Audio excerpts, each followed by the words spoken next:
Hello everyone, you can call me Casey Rana and welcome to my space. Ngayon nga, pag-uusapan natin ang Pi Network. Ano ba ang meron sa Pi Network at bakit trending na trending siya at pinagkakaguluhan siya ng mga tao sa lahat ng social media platform and groups? Ang Pi Network ay isang mobile app na pwede kang makapagmina ng Pi token at meron na siyang value sa market. The Pi token was officially listed on February 20, 2025 in 3 exchangers. Yun ay ang Gate.io, OKX, at ang BitGet. The initial listing price reached $3.4 per Pi token.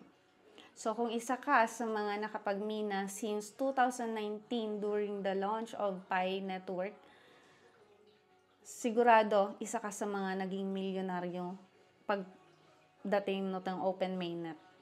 So yun yung dahilan kung bakit naging hype siya kasi this Pi Network is treated as no investment involved during the launching of the project and until nung mag-launch siya noong February 20.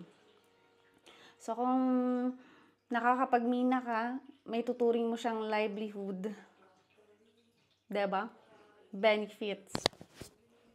Every day, magtatap ka lang or click the button every 24 hours, makakaipon ka na ng tinuturing na pera or digital money. So ano ba ang Picoin? The Picoin is the ticker of Pi Network. Ito yung utility token na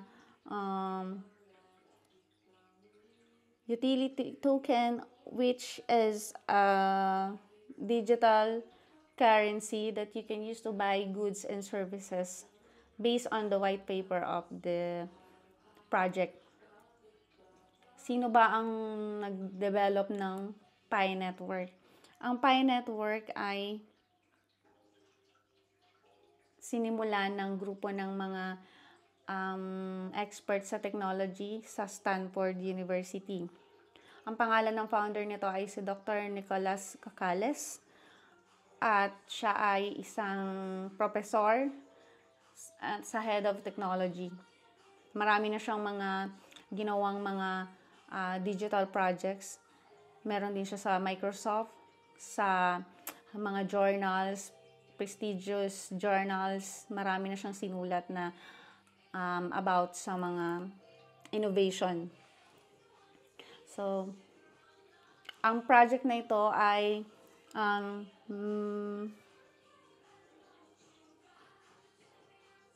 may goal at vision na maging isang new digital currency for mass adoption to buy goods and services worldwide. So, kung sa atin, sa Pilipinas, ang fiat money natin ay pesos at pagdating natin sa ibang bansa, kailangan natin i-convert ito sa nasa US ka, kailangan mo magpapalit ng dollar para magamit mo yung pera. And kung nasa Europe ka, need mo magpapalit ng from peso to euro. So, ganon yung fiat currency, right? So, pag natupad ang vision ng Pi Network na maging global currency, hindi na natin kailangan gawin yon na magko-convert pa tayo para magamit natin siya. So, ganon yung purpose ng pag-create ng Pi Coin. So, kung isa ka sa mga hindi ka pa nakapag-start magmina at makaipon ng Pi Money, simulan mo nang mag-download. So, gamitin mo lang yung aking code na Casey Rona. And paano ba makakapag-download nito? Punta ka lang sa Play Store kung ikaw ay Android user. So, search mo sa Play Store. Okay, dito tayo sa Play Store. Search mo lang ang Pi Network. Be careful of downloading ng mga projects kasi karamihan, lalo kapag boom, ginagawa nila ng mga imitation or fake na mga wallets. So, yan. Very, very safe kung i-click mo yung link ko sa baba para direct download ka na at hindi ka na maligaw pa. So, yan. Yung create mong account is secured. Ito, punta ka sa icon na Pi Network. Then, check mo kung meron siyang 100 million plus downloads at 811,000 reviews. So, yan yung legit na Pi Network. So, open mo lang siya. And then, itatanong sa'yo ng app kung ano ang gagamitin mong pag-login.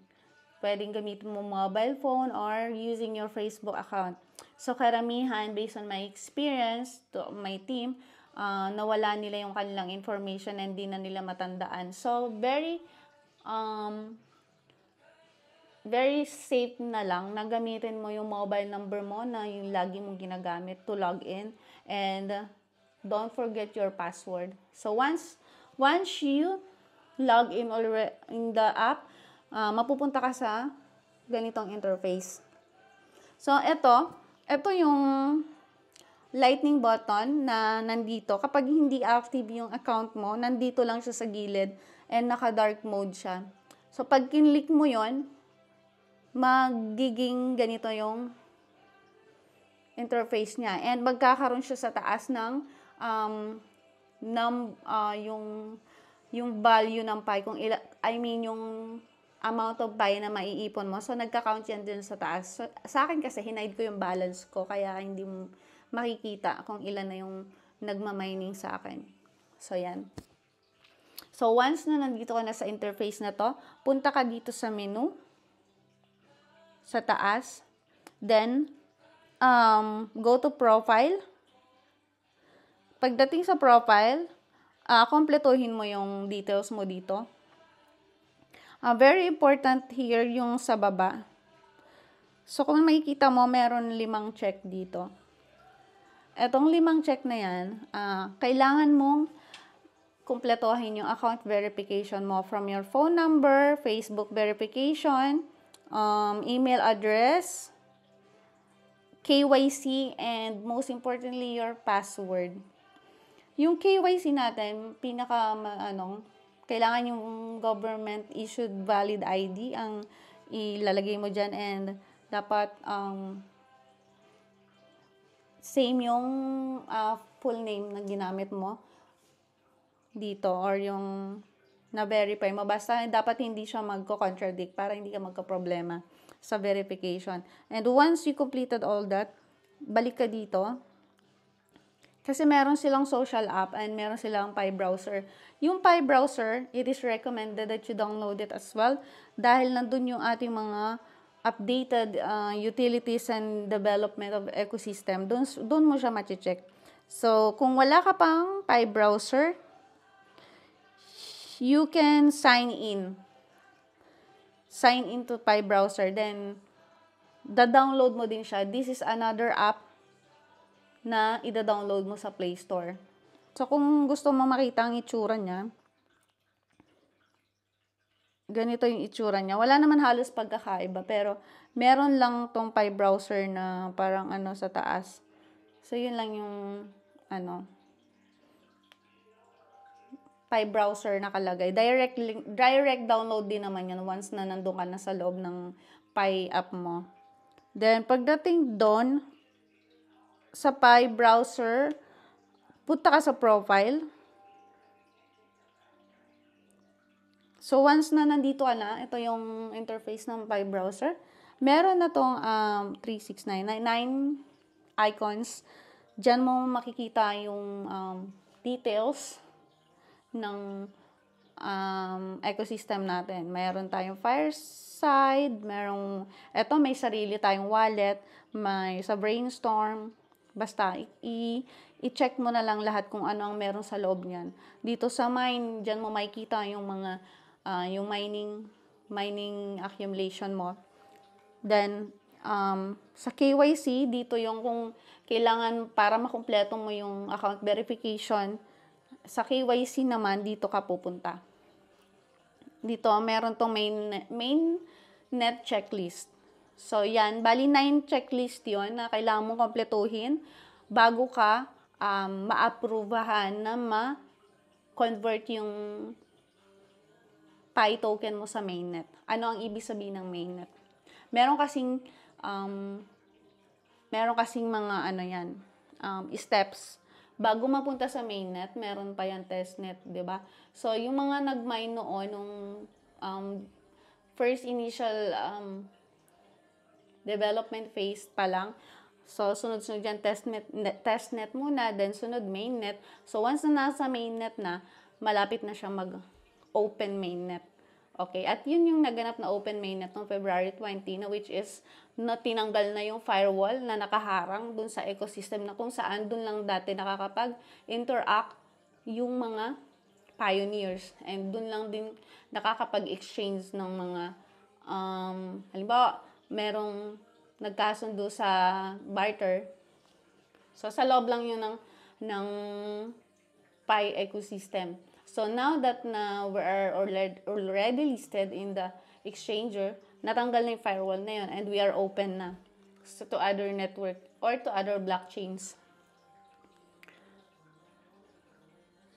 So, ngayon nga,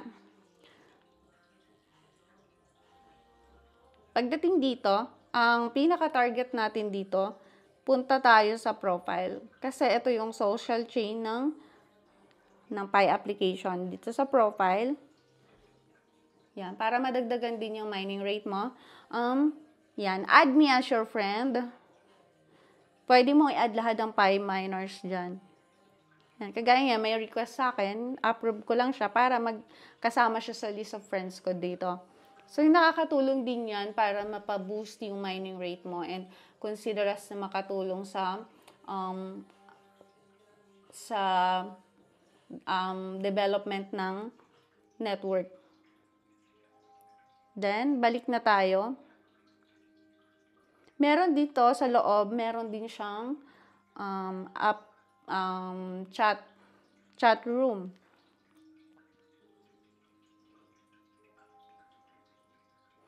So, hindi ko mapindot. Naghang na yung phone ko.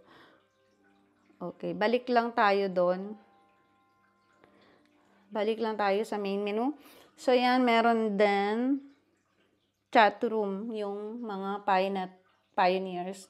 So, kung meron ka mga frequently asked questions, pwede kang magtanong mismo sa community. So, yan. Yan ang dahilan kaya very active ang pioneers all over the globe. So, meron tayo ditong general chat, English. Yan. Node applicants, yan. At marami pang pwede mong applyan sa loob ng ecosystem para mas mapadami pa at mapabilis yung pagmamine mo. Okay. So, ganun lang kadali para makapag-start ka, makapag-mine at maging isa sa mga pioneers na nakakaipon ng libreng pera. Last minute before I end this video, I would like to ask a favor from you. Please subscribe to my channel. This will not cost you anything, but will help me to boost my channel and share more informative videos. That's all. Thank you. Thank you for watching.